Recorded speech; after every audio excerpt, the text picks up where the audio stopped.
Hi guys, welcome back to another episode. This one is going to be one part technical, so we're going to talk about heart rate, uh, how to use your heart rate as you're running, from the mechanics of like the heart rate strap versus the wrist, and then someone who rather uses pace. And then I've seen it with, if you're having like a minute on, minute off, like faster work, that should be kind of what we call zone five, not using your heart rate for that. And then the first one is just a random thing.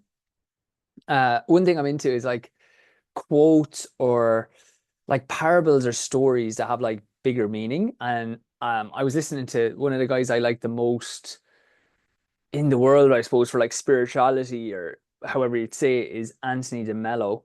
And he had a saying, and I've wanted to do this for a couple of weeks, but he's had a saying like, well, it's not a say, it's from the Bible. It's like it's easier for a camel to pass through the eye of a needle, like the little small part of a needle, than it is a rich man to get to heaven. And I was listening to that again, and I was like, you know what, I'm going to share this, and I wrote up some notes because it's difficult. I find it difficult to express what it's about. So I'm going to go over that first. There's no one actually on the call, so it's easier to do it now. So Um, yeah, the quote is it's easier, like, and this is an exact quote because I should have probably looked that up, but anyway. It's easier for a camel to pass through the eye of a needle than a rich man to get into heaven. And sometimes people hear it, that kind of thing, and they think, God or Jesus didn't like rich people. And that's not the thing. What really this is different stories are just like kind of wise people trying to tell us like trying to share insights. And what Hey Kieran, how are you? I'll be on about that one in a second. Your heart rate. So great to have you on board. Um Sorry, I'm just gonna have to expand that and pin myself. So I'm just talking about something a bit random first, Kieran, and then I'm gonna come back to this. Sound. Brilliant. Okay. So I was just talking about this saying. Now I'm just gonna stop sharing for 2 seconds because it's just a random saying, and I made up some notes because it's just something that it's nothing to do with running at all, but it's just something that I enjoy. So, as I said, it was easier for a camel to pass through the eye of a needle than a rich man to get into heaven. And it's like sometimes I just like the hidden meaning behind stories or parables or sayings. So people sometimes think, oh, it's like Jesus didn't like rich people, or that's not the thing. What they're trying to say here is that like sometimes we have attachments or thinking you need something that causes an unhappiness or a discontent in us. So what it means is like if the rich man isn't willing to give up that, and I think in the story, like this guy asked Jesus like to he's like, how do can I follow you? And he's like, yeah, just leave your stuff and follow. And he's like, oh, I can't. And it's that idea of like people we get attached to things or we get attached to thinking like I need this to be happy. And the actual pursuit of the thing will actually make you unhappy because a lot of times I just have that. It's like you're nearly trying to say to yourself, like, I won't be happy until I have this thing. And even sometimes you get it. Like, how long does that euphoria last? Sometimes you get something, you're happy for a little while, and then you're anxious you lose it, even though you're not like that happy to have it anymore. So the analogy is from like Anthony de Mello. Um, it's this idea of like, I think the Japanese have a saying of like, the day you stop traveling is the day you arrive. So I'm just going to bring that in. It's like rather than always trying to get somewhere, it's like acknowledging that you have everything you need to be happy right now. And happiness, not like laughing or pleasure, more like just contentment. And like, as I said, this is like if you stop stop trying to get it, you'll just have it. So uh or this other story that I had with that was I think it was Coelho had this one, which was this guy has a dream, and in the dream, he's told if you can go to the town hall tomorrow at 12 o'clock, you will. And look, I'm only trying to work this stuff out. I'm not actually great on this or anything. It's just I always think it's good to share though. So he has a thing. He's like, if you go to the town hall at 12 o'clock tomorrow, there'll be a man there that'll have riches beyond your wildest measure. So he's like, geez, that was specific. I'm going to just go. I'm not going to lose anything. Doesn't think anything's going to come. Anyway, 12 o'clock comes and this guy walks straight up into the town hall. So he goes over and he's like, sorry, this is going to sound crazy, but I had a dream that you would be able to give me riches beyond measure. And he pulls out a diamond the size of his fist and he goes, you know what? I just found this on the way into town here. And he's like, oh my God. And he goes, do you want it? And he goes, yeah, yeah, of course. Like it's worth millions. Like, so he hands it over. He goes, there you go. And the man's like, oh my God, thank you so much. That's unbelievable. And he goes, yeah, yeah, no problem. Um, so he goes off, he's buzzing. He's got this massive diamond. He's thinking like, Jesus, what I can spend the money on here. That night though, he can't sleep. He's like tossing and turning. And the next day he walks back into town, hands the man back the diamond, and he goes, teach me the skills that allowed you to give that up and not think about it. And that's that idea of attachment. It's like the greatest wealth is not like is being able to give that up or being able to not be attached to things.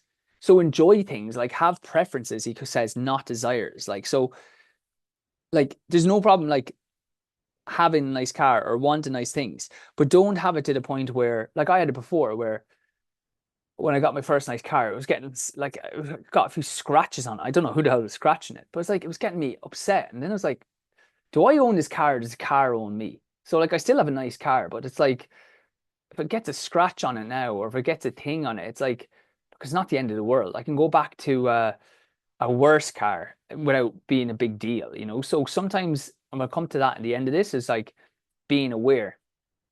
So the analogy sometimes is like this attachment is like if there was a pack of dogs or someone like had food, it's like sometimes we can chase things, and it can be like PBs or it can be like big things in life, but we can chase things and we're really eating it like we're like eating it like just trying to consume it as quick as can. So we're not enjoying it and we're anxious someone's going to take it off us. So it's got this like if we analyze it, sometimes we got this thing of like we're having it and we're not really enjoying it, but we're really worried we're going to lose it. And you like that's the attachment versus like if you have you know, just say a nice meal with people, it's like you're not worried about the food being gone. If they took the food, it's fine, you know. So it's that idea of like you're still enjoy you can enjoy the food, but not like wanting to grasp it so tightly or being worried that it goes. Just like experiencing that thing, enjoying it for what it is, but knowing like, look, if I didn't have this, life goes on, it'll be fine. My wife has a great line that she got off someone's like, this too shall pass. It's that idea of like, look, everything is kind of transient, you know? So it's that idea of preferences then, not desires. So it's not a thing of like, don't like it's great to have goals, you know, it's like, but it's don't, it's like try run at your personal best. Try like, you know, it's important like to have a roof over your head and, you know, it's nice to have nice things, go on nice holidays. Like, you know, I don't want to bring up the controversial like DJ Carey thing, but like I just find it mental because I've gone on nice holidays that like, you know, we've gone on a good few cruises, but I go for like the inside room. It doesn't have a window, but it's like you're never in the room. And that room would maybe be like 15 times less expensive than like the fanciest room on the ship. But it's like you're watching the same shows, you eat basically the same food. Do you know? And it's like with him, I just don't get where he was like robbing money off people just to go to like really fancy hotels when like there's loads of hotels that are like basically as nice for maybe a tenth of the cost, you know, like he's like 4 grand a night and it's like a 400 quid hotel would be unbelievable. A 200 quid a night, like, or 150, it's like where are you going? What you're trying to see? So it's not like you can't go on these things or do it because that's another thing. Sometimes then it's like abstinence or not doing it is kind of an attachment the same. You know, it's like if you say, I just won't do this thing. Like, so I give another example, but for me, I suppose I can only talk personally on these things. Like when I went full time running, I was like, I'm not drinking any alcohol.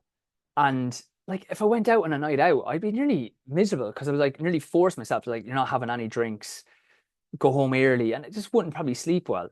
And then like a couple of years later, it would be like, look, I can drink anytime I want, but like invariably it's like, okay, might sometimes you'd have a few drinks and you might go drink hard, but then most times you're like, you know what, I have to get up early for training anyway. Uh, like I enjoy the night as much here without alcohol. Like you're seeing it for what it is, and then the kind of attachment drops. Like when you, so it's not just it's like have it if you want, but just see it for what it is. It's like, look, I'll be hungover here. I might not be able to train as much. I'm going to be tired for the rest of the day. So like being able to have it, I probably drank maybe, and I was serious at running that, so maybe 3 times in the year. But it was a much healthier way than like being like, I just can't have this thing. So sometimes if it's just like with these things, and I'll come to how to try fix this. This like, it's not that the rich man has to give up his wealth. It's like realizing, look, if you didn't have that wealth, it's not the end of the world. Um, okay, so with that then, so hopefully that makes sense of like when a lot of times when people are talking about like heaven or things, they're kind of talking about enlightenment or like heaven on earth, like being content in the world.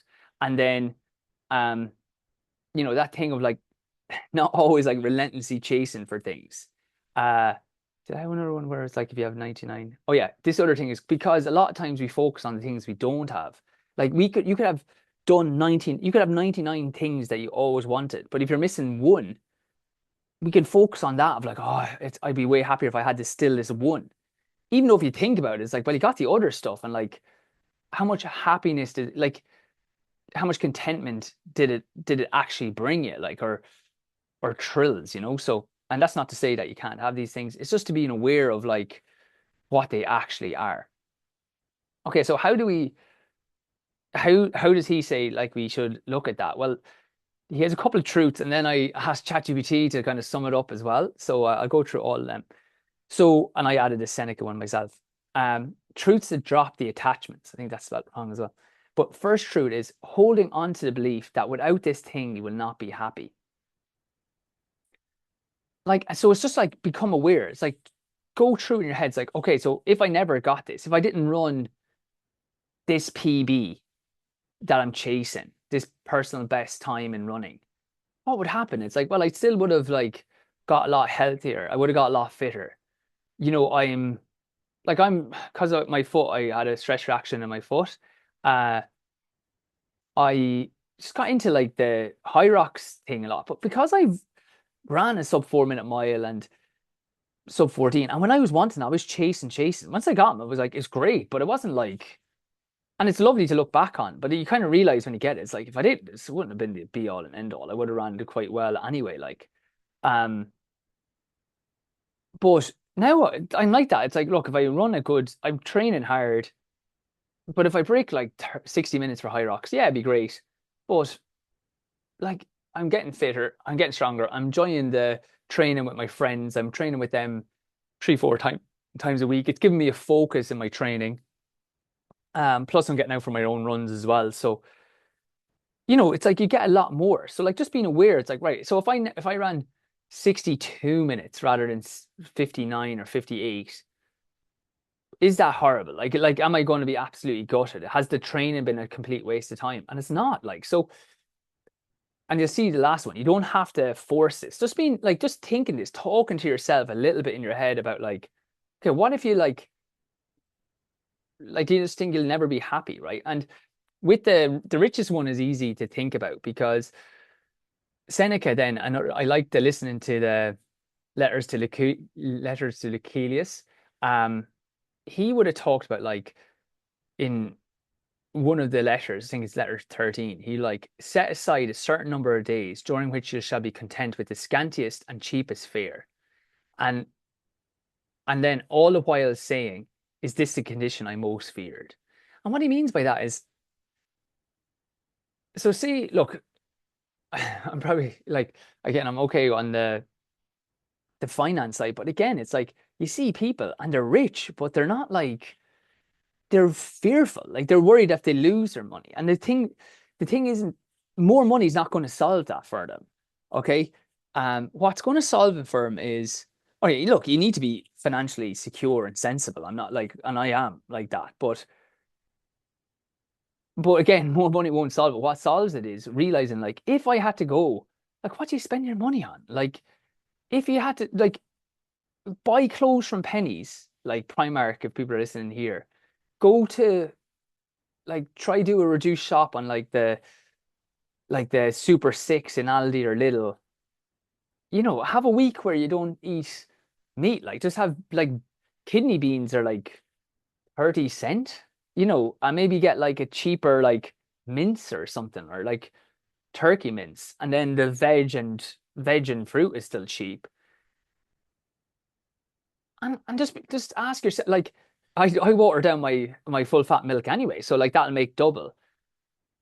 Or when I rent a car abroad, I always try because I have a really nice car now. I always try to go for the crappiest car I can, like little, not crap because it's lovely, but little dinky like Fiat 500 or just whatever the cheapest model is. And I always think like if I had to have this at home, or if I had to have like my wife's after upgrading her car, really nice, but she had this little 141 Peugeot. She loved it. She didn't even want to really get rid of it. And like that's the thing. It's like just if you can get into the habit of thinking like, okay, if I didn't do this, like what's the worst that's going to happen? And that freed me actually when I ran crap for a year. So I had a when I was when I was younger, I had it in my head. Like that's why I said if I had a book, it'd be like No One Gives a Shit. I just thought I just subconsciously was thinking, oh, I'm gonna let all these people down. It's only now I realized that's what was happening, but that was making me so nervous. And then I ran terrible for the year. And by running terrible, like all these fears actually came true. And then I realized this isn't that bad. Like this isn't bad. And after that, then I I used to sleep grand then after races because like, well, you had a year where you ran. I was running like I was meant to be full time, and I'm running times I haven't ran since I was like 16. Because I'm like I'm doing loads of races where I'm coming last. So it's like, well, what of it? Like nobody, your friends are still your friends. Your family still are your family, And if you were okay about it, if you kind of put a brave face on it, they were like, oh yeah, good. That's good attitude to have. So, um, yeah, with that in mind, sometimes it's just a case of go go through it. Like just talk it through, like write it down. Like what do you think like make it the worst possible scenario for you? Because you'll probably see it's like, well, it's probably not going to be that bad. And then the realistic version will probably make you going, I could handle that. So that's the first one. Try just be aware of like go through the scenario of like what if this didn't happen or I didn't get this? What's the worst that can happen? The second truth with this to drop these attachments is observe yourself. Because the subconscious thing that you're saying to yourself is, I can't be happy without this thing. That's what you're saying. Like you're not saying it consciously, but that's when we're like lingering for this thing. Because otherwise, like me with running, it's not like I ran all my PBs after that like revelation. Now I think that was mainly the training, but it did help because it was more relaxed. But what helped was like I was kind of like, look, if I remember nerve, I can just retire. Nobody cares. I was going to retire anyway. So it's all like bonus now. Um, so yeah, just observe yourself. So on both ways, notice when like you're happy, even though you haven't had that attachment. So sometimes you can think like, oh, I need this thing to be happy, but you'll be happy at some stage and just be like, yeah, look, I'm enjoying this. Like, uh, like it could be even just looking at the stars, or like this morning I was driving down to work and like if people are in Ireland, it wasn't raining for once, and it was like, just that blue sky and the sun is coming up, and it's just like gorgeous. Now it's not like you're laughing to yourself, but it's just a sense of like, geez, that looks beautiful, like, or I was out running I put up a few pictures on the Instagram today, but it's just beautiful running by the river, like, and I was like, this is just on its own, regardless of how I run or what I do, just like this is really nice. And I try to do it more as I got, like when I do a good session, rather than thinking this has to equate to this race. It's like, oh, isn't it great? I just got out and I can run and feel strong and feel healthy and fast. Yeah, so sometimes just think about it. It's like, well, look, I'm happy now. Like, because sometimes, and I'm like this, you can be thinking, but in the future, will I be happy? And it's like, Yeah, but like enjoy it now, and if you can enjoy something and be content now, it can show you that you can have that with you're at that contentment content level without the thing right now. So it's more like your brain is telling you you need this thing as opposed to like your mind doesn't stop. Okay, or think about something that you really wanted and you got. So like the PBs I have, like now I do like being having a sub 4 minute mile and a sub 14. But when I was going for those things, it was like, oh, I need it, I need it, I need it. When I have it now, it's like, oh yeah, it's nice.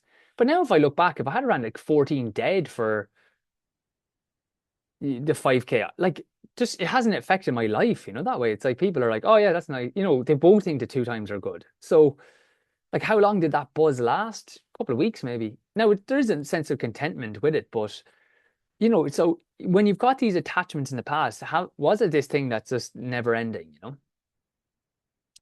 And that just leads you to know that it's like, look, you can be happy without the thing. And again, this isn't denying yourself. This isn't like you can't like have whatever you can, but just always have it that like if I had to give it up, I could. And the third truth then is if you have 1,000 favorite dishes, you don't miss one. So that's kind of like try practice gratitude for the things that you do have. Sometimes we can just focus on the one thing we have or we're missing rather than all the things that we have that is good in the world. It's like that thing of like the man with his health has 1,000 wishes. The man without his health has only one. So if you can like even meditate or think on that, it's like, look, how lucky am I that I'm like healthy or able to go running? And how many people couldn't do that? And like they wouldn't be caring about like running a PB. They'd just be here enjoying being out to run, to enjoying the process of trying to do that. And that gratitude space will just put you into a good mindset. So the rich man cannot enter heaven, not because of the money, but it's because he clings to it. And it's like that was, when this guy comes up to Jesus, like, how can I be like basically content and happy? How can I follow you? And he's like, just drop what you're doing and come with me. Now it's not the dropping, it's not like you have to leave, like, but he also has that line where it's like, no one can follow me who like if you don't hate your mother, your brother, your like your family and even your own life. And it's the thing of like for the ultimate enlightenment now, I haven't got there myself, but like it's to just be, you don't have to just fear death to really enjoy life. So it's like the thing of like not clinging, just enjoying what is here for what it is and not overly like relying on it. So that's a little line you've probably heard a load of times that like I just really like going deep into different like little things like that. I've done the wise men having like the angel come to him and then told him to go the other way. As an idea of a revelation or an epiphany that you can't come back the way you've traveled. If you've had a revelation or epiphany, you'll have to go down a new road. Okay, so then I asked ChatGPT to throw in. So it's Anthony DeMello. Really recommend looking at some of the stuff. So how do you do it? It's like one, notice your reactions. So every time if you feel irritation or you feel anxiety or fear or defensiveness or depression or whatever, just be like he would always say is like just be aware of it. Like sometimes we can be just trying to mull on and like ignore it. No, just be aware. It's like, God, I'm feeling this right now. I'm feeling a stress. I get a stress right in my like solar plexus right there. So if I get it, I'm like, all right, I'm feeling stress. That's the first thing, right? And do it like without like I'm not saying I am stressed. It's like there's a stress feeling on me. I'm going through a period of stress. As my wife said, this too shall pass. So it's like just be aware of the feeling rather than identifying with it. Not like I am depressed, I am stressed, I am worried. It's like right, there's a period like I feel worry right now. That's fine. Like and what is it? It's like got this tension here. And then like, okay, is the next thing why is it? No. With that then like why is that? Okay, well I maybe have a lot going on in work. Maybe this is going on. So just being aware of like, okay, that's probably causing this. And what as he said, that creates a space, allows you to like gap between the two areas so that you can just more observe yourself and allows you, if a friend tells you a problem, you're very empathetic, uh, you're caring, you're kind, you can try and but you're objective. And that allows you to like not take on their trouble. But you can still give them good advice. You can still be like, look, that is hard. So it's not like being hard on yourself, but it's trying to have a bit more objectivity. It allows you to deal with things a little bit better. This one I never heard before, so chat might have gone a bit wild on that, but it's like practice losing on purpose. So let someone else be right, choose a slower cue, let go of correcting someone, resist the urge to check your phone immediately, skip an unnecessary purchase if you want to. These aren't moral punishments, they're training in freedom.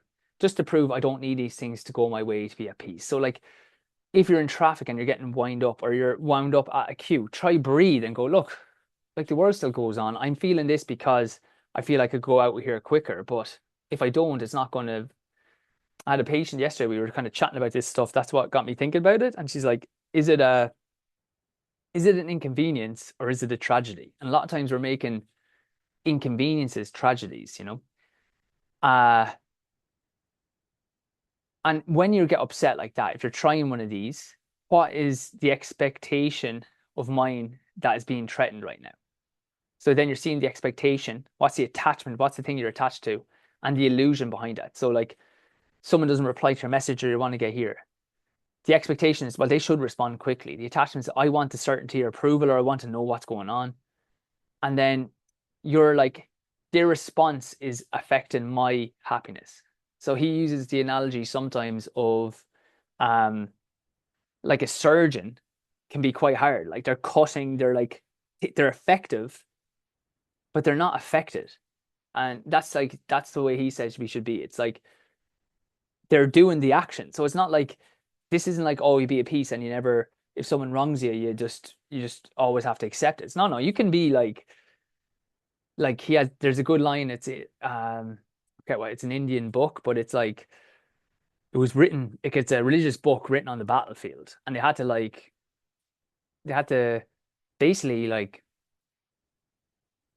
rationalize you're fighting your brother, your friend, and you're going to try to kill him. But like we're at war, I'm like literally conscripted to do this, like, and it's like commit your body to the battle, but leave your heart at the lotus feet of the Lord. It's like, so I'm like that when I'm playing sports. It's like do whatever you can. We're in like a game here, so that's fine. But like, don't get angry with the person afterwards. They were in the game as well, so you should be able to like shake someone's hand if they're playing rough, like as long as within the rules. But like, if whatever you're doing, but don't let it affect you. Like, and again, it's like if you're in business or things, if someone's doing something, you have to like call them out. That's absolutely fine.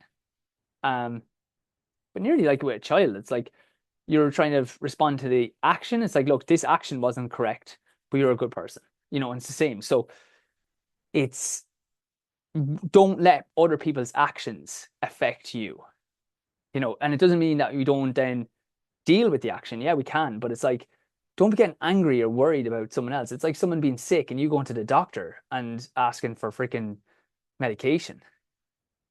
Brilliant. Saying like, sorry, this is a bit of a random one, but yeah, I said I'd get it out of the way. Okay, so then, yeah, this next one was like daily non-identification. So once, twice a day, sit for a minute and repeat what I was saying. Like this worry isn't me. I'm not worried. This role, like your job isn't you, because he talks about the I and the me. Like these possessions aren't me. If I didn't have these possessions, if I didn't have this job, I'd still be myself. I still have me. And what you do is like, I can observe these things, so therefore they're not me. And this kind of helps break the ego of like getting really wound up on things. So again, like this too shall pass is a great line that my wife uses, where it just allows you to like, this is on me for a while. I'll be aware of it. I can be aware of what's causing it. And just like accepting it. And that then generally, like the amount of times that's helped me go, yeah, I just have this at the moment, try to breathe through it. And a lot of times it'll drop, which will come. This next one then is drop the inner commentary. And it can just be 5 to 10 seconds at a time. So we'll just do this in a second. So he loves micro practices. So what he wants to do is 5 seconds, you're going to stop mentally, like explaining, judging, planning, rehearsing, comparing. Just see, like experience the room. This is so hard to do. I try to do this on runs, like turn off my music and not let my mind. So try let your mind be silent, like just observe the room. So we'll just do this for like literally 5 seconds to 10 seconds. So we'll do it now. Like, try not have any thoughts, but just like basically let your mind go blank and just see what's coming around.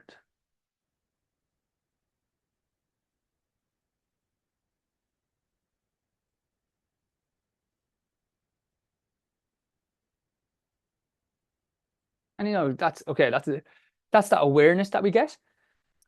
Just experience the room. I tried on a run. It's like just like try listen to the birds for a second, or like try just not have your brain. My brain is always going.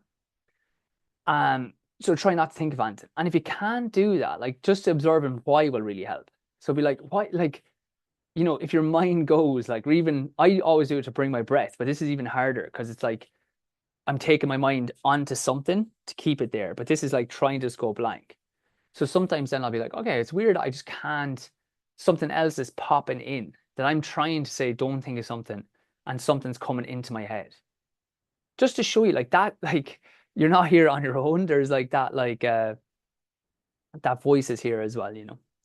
So it's but once you're aware of that, you're like, well, okay, well then that's the other narrative that's going on that can make me feel these things that I'm not in charge of. Okay. Other one would be like surrender to kind of tiny disappointments, as you said, if we had something nearly like practicing going wrong, as I said, this too shall pass. Start with small things there. Like obviously we're not looking for big losses, are very, very hard to deal with. And I'm not like anyway qualified to deal with any of that, but more like if so you try to get a PB and it doesn't go. And then like after a while it's like, okay, like what happened? Am I back running? Am I any sad? Did I learn anything from that? And it says small cracks allow the light in. Seeing this work in a few little places. And it could be the opposite thing of like, well, I thought that would really, if I got that, I'd love it or I'd be really happy, and it wasn't that much. So it's just being aware of like how this is. Um, and then the next one is taste freedom, the motivation. So whenever you experience a moment of silence or seeing the stars or the sunrise or the sunset, as I was saying, like just take that in. Like just be like, if you look up, it's a clear sky, like go outside for just 2 minutes, just look up and think like how far away are those stars? Like, there could be loads of planets around them. Or just take something in, like, look at something and think, geez, that is like beautiful. And like that will give you that sense of like contentment or spaciousness or like a perspective. And just then say, like, that's what freedom is. That's what contentment is. That was what happiness. That's the heaven element of things. It's like, because if you can get a taste of that, it gives you a gratitude. And then you're like, all right, all these other little things that I'm worrying about are like, they're not big things, like. Um, and then the last thing is like, you don't have to do like anything here. Once you're aware of things, this is a bit hard. It's like, you don't have to like renounce it. As you said, it's like the person who doesn't drink, like I'm not drinking, they're still attached to that. They just have a lot of willpower. The person that realizes like, or the person who, oh, I'm renouncing all like I don't want any richness or any stuff. Again, they're kind of attached to it. They're like forced to. What you need is to let the illusion go. Like, and the illusion is, if I have this amount of money, it will make me happy. If I have this thing, it will make me happy. And then just realizing like, no, that's not the case. I am happy already. I have everything I need to be happy. I just need to drop the illusion that I need things to be happy. And it's my mind thinking you can't be happy until you have this thing. But the more you're aware of like, okay, I'm stressed here, or I have that, or I'm thinking this thing and talking through, it's like, okay, why do I think if I had that much, I'd be happy? And like, there's no, as I said, I think practically it's important to work towards goals to have things you want. But but if it's a preference, not a desire, if you're like, look, I can get here. If I don't get this massive house, but I still have a house that's warm and I have a place to sleep and the bed I have is nice and cozy. It's just like you realize, well, how much better will that bed? Like, there's only so good they can make like sheets. Like, I think we live in a fantastic time where like the phone you have, like there's no better phone. It's not like the richest man in the world has some like mental phone that you can't have, or the cars are reliable. So it's just like you don't have to do anything. You just have to be aware of, why am I thinking this way? or this is how I'm thinking, not even why I'm just don't even judge yourself. Just like, oh, this is what's going on, and this is the feeling I'm having. And then just being aware of the other things. Okay, so thank you for letting me humor me on that. I've wanted to do that for a little while. Um, I don't know if you have any like comments on that or anything, or when people listen back, if they want to put a comment on that. But probably think I'm like goddamn lunatic. But I always want to do that, so I've done it now. I might do another one of them in a while of just some different sayings or phrases or stories I hear, and I think that has a good meaning. Um, okay, last thing then I'm going. So that was a big one. Kieran, thanks so much for hanging around. So, how to best use a heart rate monitor, the strap around your chest rather than your watch? Can you still use your pacing times and then analyze your heart rate after a run? I find it difficult to adjust my heart rate while running. Okay, great. So, anyone who's stayed on for the running chat, we're back.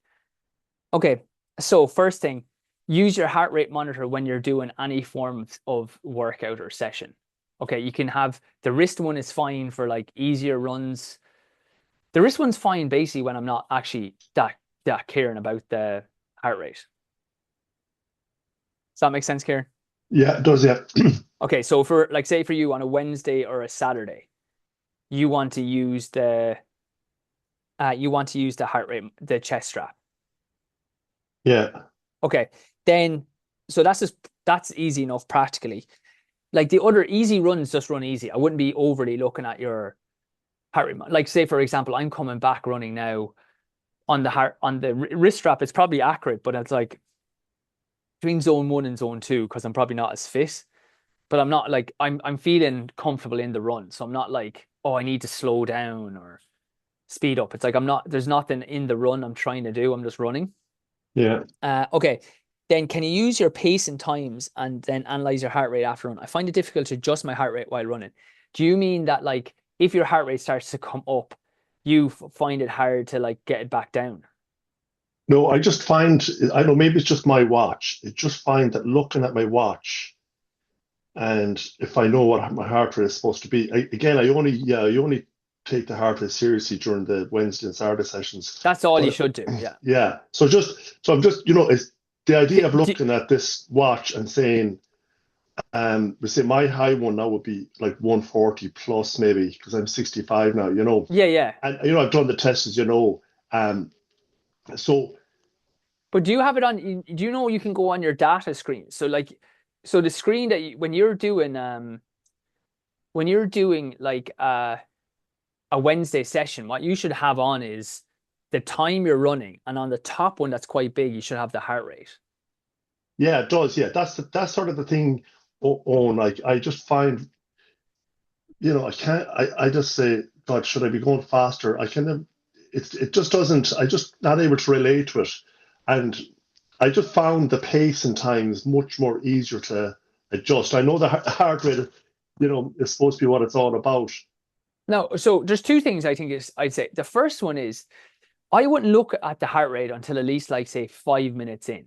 Yeah, So I think you're right. Like I think, look, I know I'm going mental on these sayings today, so like I've woo-wooed you out too much, let me know. But there's a saying again where it's like when the prophet or the sage points at the moon, all the idiot sees is the finger. So sometimes, right, what what heart rate was brought in for really is that people were too like tied to the paces that they were trying to run, even though like they might be tired this week or the weather might be worse. So what the heart rate is there for is a kind of like an indicator of how you're going. That being said, then we shouldn't be tied to the heart rate either. So a mix of both. So for you, for example, Kieran, say if we're doing that like 5 by 7 minute session or 4 by 7 minutes, yeah, right? For the first one, I would do the first one on pace. I go like, what's my normal marathon pace, or what do I normally do this at, and do it on feel. And if the heart rate is a little bit low, that's fine. Like but what we want then is maybe on the second one, say 3 minutes into the second rep, just have a quick look at the heart rate. It's like, is it in the zone? Is it between the like say 140 and 145 or whatever zone three is for you? And if it's like a little bit low, and the pace might be a little bit like maybe pick it up. And if it's a bit high, you gotta slow down. Yeah. Um, So you, when it's, I could, you're, when I'm sort of gathering what you're saying, what I was thinking anyway, like that, I could use the pace. And obviously, because I know you mention this all the time, you go with how you feel and listen to your body, yeah, and then use the heart rate as well. But I find it good to analyze afterwards. It's nice to y- see that I was sort of in that zone, but yeah. I don't feel in control of the heart rate. If I want to put it another way, I don't feel in control of my heart rate per se. I can control the pace Yeah, look, and I and think how I I think feel. I want to just I think you want to use that as a limiter because sometimes, as I said, what I'm getting from you, Kieran, is I'd say if you're looking at the clock, your watch for heart rate, you can nearly feel like your heart rate's speeding up too much or low, and like it's harder for you to kind of stay in the zone of running when you're Yeah, worried about the heart rate. yeah. Is that It's a true? bit, yeah, it is. I was thinking about it today. It's a bit like when you go for a blood pressure test to your doctor, Yes. and then Yeah. you get the white coat fever, or blood, Yes. and it goes up. So Yeah. that's kind of I have a bit of white coat fever when I'm looking at the heart rate. Yeah, yeah. No, and that's easily happens. So what I would do is primarily then I would use pace for you and effort, but I would use the heart rate as a confirming one. So say for example, maybe on the first rep, if it's especially for the longer stuff, the first rep wouldn't use the heart rate at all. The second rep, 3 minutes in, is the heart rate getting into like the zone? And then like the third rep again, 3 minutes in, I would just be looking at it only to tell me if I've gone up too high. If it's going too high, I'm going to slow slightly down. If it's in the zone, perfect. And if it's like a bit low, I might pick it up a little bit. Yeah, Yeah. So I would only be looking at, I wouldn't be, and I don't think anyone should be looking at like, oh, I'm up here. Otherwise, you start like surging and coming down. It should be more of a like a general, am I within the natural limits here of what I should be? yeah, Yeah, so I wouldn't look at on the first rep of things. Second rep, maybe one time to check, or when I'm fit coming, as you said, if it's at the top there, like you're going to have to be looking to say if you're doing a 4 by 6 minutes, for example, or 4 by 5 minutes, you're going to be looking at the clock to know when 5 minutes is up. So yeah, as you're coming in, say, okay, what's the heart rate towards the end of this rep? Was that like a bit faster, a bit slow? Well, it's might say if your lactic threshold is 155 and it's coming in at 160 or 159, it's like, okay, that's too much. And say the yeah, range is between 150 and 155, it's like if on the second one it's like still at 145, it's like, you know what, I'll just squeeze the next one a little bit faster. yeah, But I wouldn't be in rep, definitely not for you. And most people, I wouldn't be looking at it going, oh, it's 154, pick it up. Oh crap, now it's gone down. It's now 158, slow it down. Like using it that way. Just more use it as a general guide. yeah. Does that make sense? Yeah, it does make sense. Yeah, Okay. The other thing I got with heart rate, I guess people get wrong is, we have the Badger cut down. So, which is we might have 8 to 12 minutes of zone 3 running. You have 2 minutes recovery. Then you have 4 to 8 minutes, depending on your level of fitness, of zone 4 lactic threshold running. And then you have 2 minutes off, and then you have 1 minute at quicker pace than that, one mm, minute off. One thing I've seen just for comments is even though that's zone 5 running, you should never ever, once a rep is under like 3 minutes, using heart rate is totally irrelevant because you get too much of a break. So like what people do, it's like, oh, I couldn't get my heart rate up to zone 5. If you're doing minute on, minute off, your heart rate will be closer to zone 3. And what you should do then is you have to switch to pace. So if you're going to zone 5 running, there's no such thing as zone 5 heart rate training. It doesn't exist. After okay, once you go, so if you ever see a minute on or minute off, or yeah, 3 minutes at like 3 minute 3 minute threshold pace. So like 8 by 3 minutes at threshold pace with a minute recovery. Do that totally on pace because your heart rate will not get up to that like actual zone. So yeah, I see that the Badger cut down, people are like, oh, I couldn't get my heart rate up to what I was meant to. And it's like, no, you're meant to get your heart rate up to that. You need to go on feel for the minute on, minute off. You should not be looking at your heart rate at all. It should be completely feel. So say for you, for example, Kieran, say if you were doing like just for round numbers, lactic threshold is 5 minute Ks. All we're looking for is like the minute on, minute off should be maybe 450 Ks or 445 minute Ks. So like just something a little bit faster, then a bit slower on the cool down. Because you're getting the minute off, the heart rate will come down way too much, and it's going to be impossible to get it back up within a minute to that. So that should be more on feel, like 10K pace. And I'm not saying that to you, Kieran, but that's when you were bringing up heart rate, I thought this is a great time. So just to summarize, when you're using heart rate, one, if you're doing your workouts or sessions, use the chest heart rate strap. Don't use the wrist. It's not accurate. Two, Mm. go on pace and feel and check if you're just within the kind of normal ranges with your heart rate, rather than checking the heart rate every 30 seconds. And maybe you check it at the end of a rep or in the middle of the rep, just as a barometer to make sure that you're in the right range. And then three, if you're doing stuff less than 3 minutes within a minute recovery, don't use your heart rate at all. It's not enough time to get the heart rate into those certain zones. You have to do that on feel and on pace. Yeah, that makes sense. Brilliant. Brilliant. Yeah, Kieran, thanks. yeah. That was an excellent question.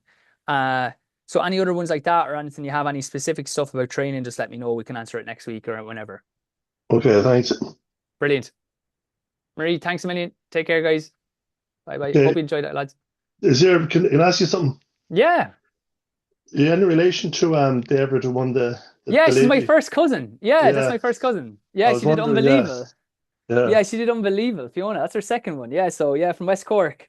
Murtagh's her dad. He's my uncle. So I was talking to him at a family wedding a couple of months ago, and he's like, "Yeah, she's going well, and she's training like a demon." So it's great to see it all paid off for her. yeah. That's great. Yeah, I know, keeping it going. Brilliant. See you Okay, guys. talk to you. Take Thanks. care. Bye. Bye bye. Bye.